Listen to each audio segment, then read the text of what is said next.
dat jy weet nie baie veel nie. Jy kan die alfabette opsê en die goed, maar ook maar net as jy 'n rekenaar by jou het, né? Maar nou kom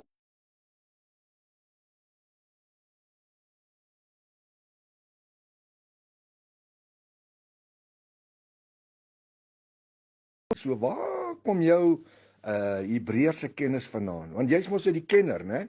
Jy's nou die spesialis. Hier is 3 woorde in Hebreëus. Ons lees regs van links. En al 3 woorde begin met 'n jot. Jot, jot, jot. Transliterasie beteken dat daar word verwys na 'n persoon in verskillende tale. Ons gaan nou hierdie 3 woorde translitereer. Translitereer beteken ons gaan hierdie woorde oorskryf in ons alfabet, maar as ons dit lees, gaan dit dieselfde fonetiese uitspraak hê. Yisrael, transliterasie, Yisrael. Yehuda, Yehuda. Yehochanan, Yehochanan. Transliterasie.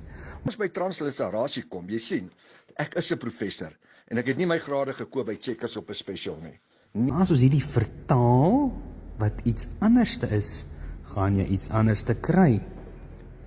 Israel. Juda. Johannes. Jot. I. Jot. Je. Je. Jot. Je.